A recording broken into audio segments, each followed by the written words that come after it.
HSC পরীক্ষায় এবার সারা দেশেই ফল বিপর্যয় হয়েছে। কুমিল্লা বোর্ডে পরীক্ষায় অংশ নেয় প্রায় ১ লাখ শিক্ষার্থী। পাশ করেছে ৪৮,৬৫৭ জন। পাশের হার ৪৮.৮৬%। জিপিএ ৫ পেয়েছে ৯,৯০২ জন, যা গত ৫ বছরের মধ্যে সর্বনিম্ন।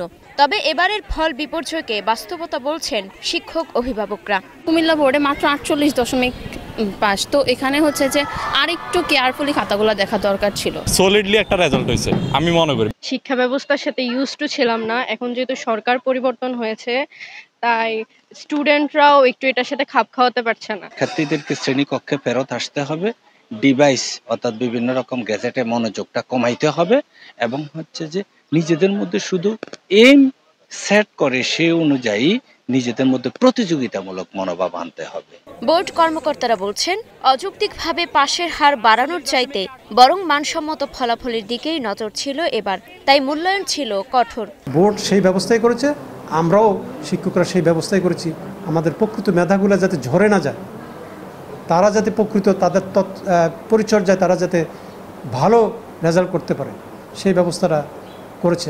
বরিশাল বোর্ডে পাশের হার ৬২.৫৭%। পাশের হার বিবেচনায় দেশের দ্বিতীয় সর্বোচ্চ ফল পেলেও আগের বছরের তুলনায় তা প্রায় ২০% কম।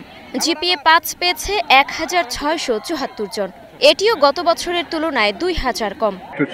সুন্দরভাবে পরীক্ষা হয়েছে এবং খাতায় যথার্থ মূল্যায়ন করা হয়েছে। যে শিক্ষা মন্ত্রণালয় আমাদের যে নির্দেশ দিচ্ছে যে সুষ্ঠু সুন্দর অবাধভাবে পরীক্ষা উঠাবেন, আমরা সেই রকম পরীক্ষা উঠানোর চেষ্টা করছি। সবচেয়ে খারাপ ফল এবার দিনাজপুর শিক্ষা বোর্ডে। পাশের হার ৫৭.৪৯%। জিপিএ ৫ পেয়েছে ৬,২৬০ জন। এই বোর্ডের অধীনে থাকা ৪৩টি কলেজের একজনও পাশ করেনি। শূন্য পাশ করা প্রতিষ্ঠানের সংখ্যাও গেল বছরের দ্বিগুণ। ৪৩টা কলেজের কেন পাশ করলো না, প্রতিষ্ঠান প্রধানকে ডেকে আমরা তাদের সাথে মত বিনিময় করবো, তাদের কাছে আমরা জানতে চাইবো, ব্যাখ্যা চাইবো যে কেন তারা এরকম করেনি। তারপর আমরা পরবর্তী অ্যাকশনে যাব।